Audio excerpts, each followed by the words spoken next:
Vous venez de terminer la saison 2 de Fallout sur Prime Video, vous êtes au bon endroit. Dans cette vidéo, on va revenir sur les révélations de cette deuxième saison, ce qu'il fallait comprendre de la fin, de la scène post-crédit et des conséquences que ça pourrait avoir pour la suite. Nous parlerons donc évidemment de la troisième saison en revenant également sur les quelques informations qu'on a dessus. Et je suis assez curieux d'avoir vos retours parce que moi personnellement j'ai adoré cette deuxième saison, mais limite je l'ai trouvé un peu sous-cotée parce que personne n'en parle et c'est bien dommage.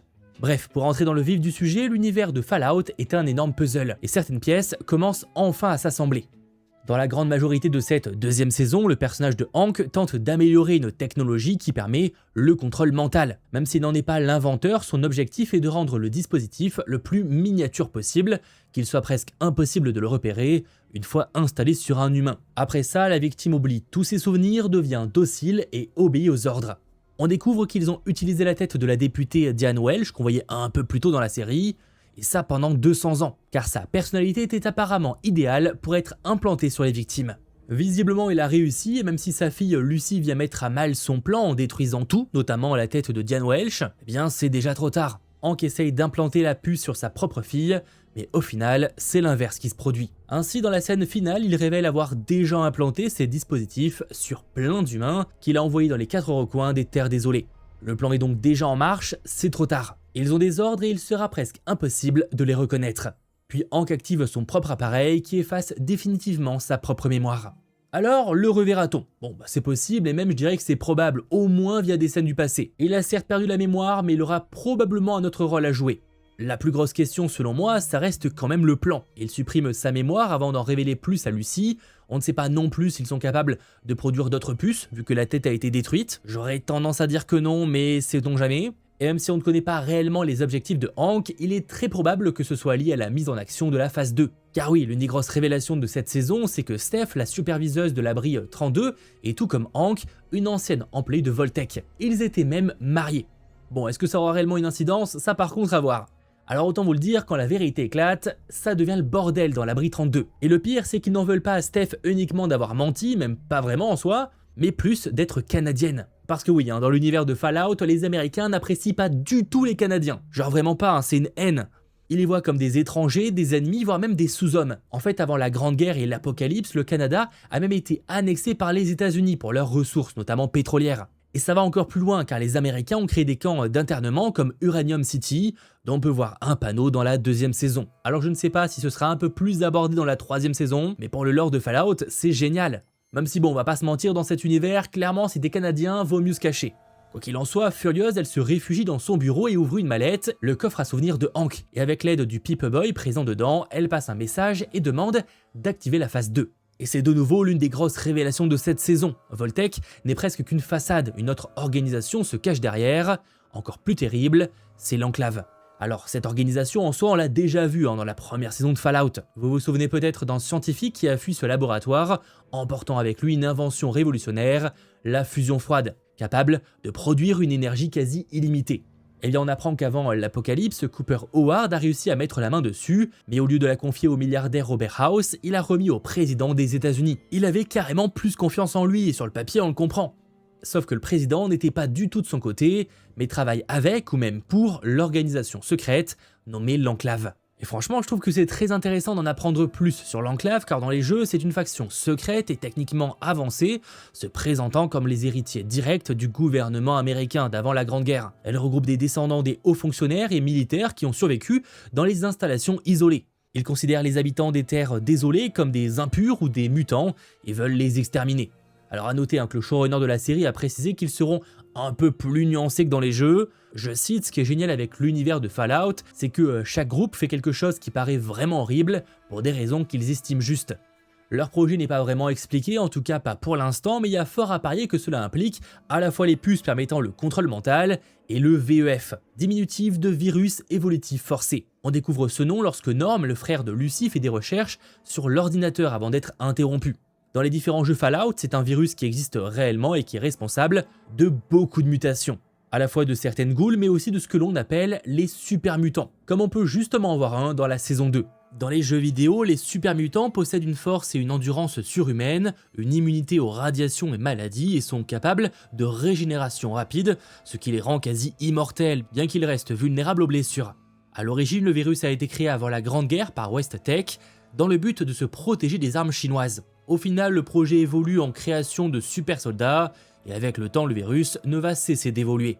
Autant vous dire que oui, ça va avoir un rôle dans la 3e saison. Toutes ces pièces, elles sont clairement liées, mais maintenant la question qui vient, c'est comment elles vont s'assembler. Les employés de Vault-Tec cryogénisés dans l'abri 31 et qui accompagnent Norm auraient pu apporter quelques réponses. Mais comme la plupart sont tués par des cafards mutants, la révélation ne viendra sûrement pas d'eux. Surtout que les expériences ne sont pas menées uniquement dans les abris, mais aussi à l'extérieur. Et ça, c'est une sacrée surprise. Si vous avez des théories sur tout ça, n'hésitez pas, je suis vraiment curieux. Il y a tellement d'intrigues qu'il est difficile de savoir vraiment où tout cela va nous mener. Mais il y a un potentiel, il est dingue. L'Enclave en tout cas est présentée comme la grande menace de l'univers. Et en soi ça a du sens parce qu'il n'y a pas vraiment de grande menace dans l'univers de Fallout, c'est plus un mélange de plein de menaces et de méchants principaux dans chaque jeu. Donc d'imaginer que l'Enclave est la grande menace suprême en soi, pourquoi pas.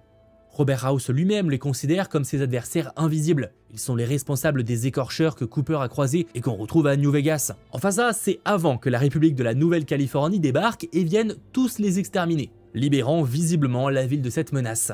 Même si bon, New Vegas risque d'être le théâtre d'une toute autre bataille, celle opposant la République de la Nouvelle-Californie à la Légion, menée par un tout nouveau César, ou Kaiser dans la série.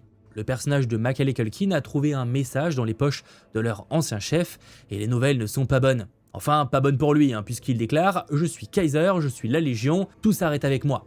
Ne voulant donc pas que la Légion s'arrête et souhaitant surtout en prendre les rênes, il fait disparaître les preuves et se programme Kaiser.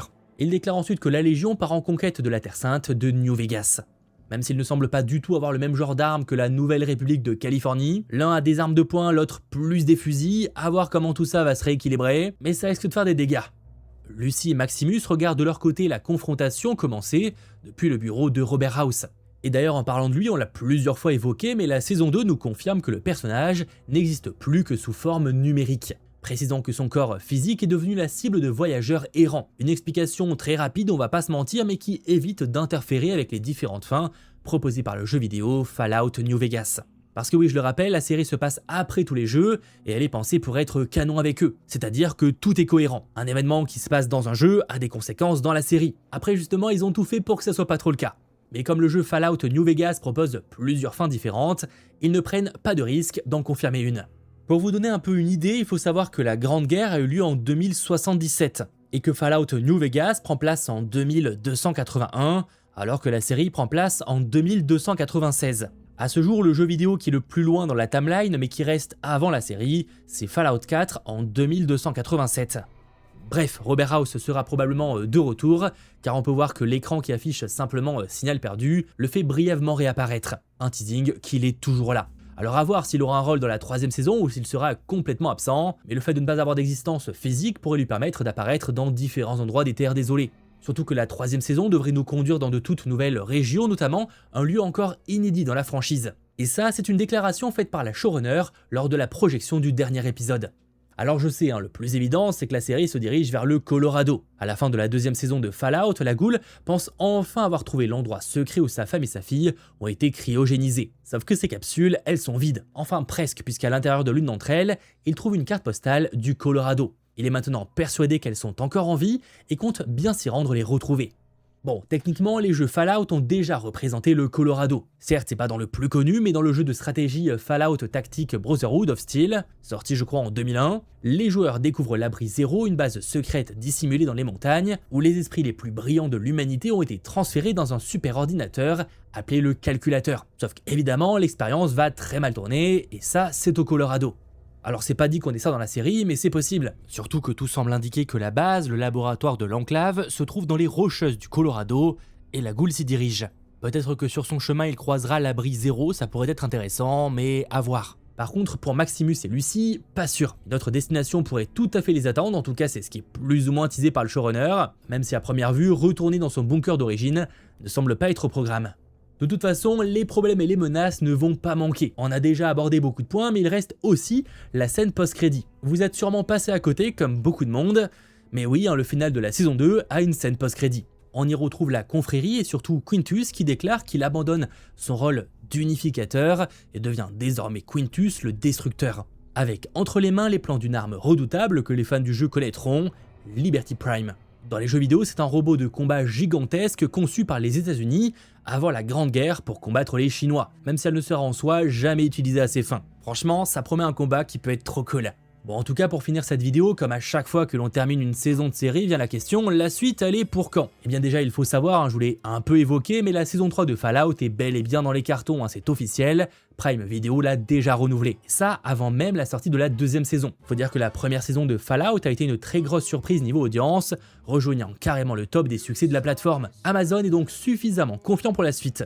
Ils espèrent pouvoir débuter le tournage lors de l'été 2026. Alors malheureusement, aucune date de sortie n'a été communiquée, évidemment, mais une sortie sur la deuxième moitié 2027 semble carrément crédible. C'était moins de 2 ans d'attente entre les saisons 1 et 2, il en sera visiblement quasiment de même pour la troisième saison. En tout cas, c'est l'ambition, et là-dessus, on croise les doigts, parce qu'on en a marre d'attendre 3-4 ans pour une nouvelle saison. J'espère en tout cas que cette vidéo vous aura intéressé, si c'est le cas, eh bien n'hésitez pas à l'aimer, à vous abonner, et on se retrouve très vite, et en attendant d'autres vidéos, vous en aurez une très intéressante juste ici, et une autre juste là. Bon, je dis très intéressante parce que je sais pas ce que j'ai mis là, mais je suis sûr qu'elles sont très cool.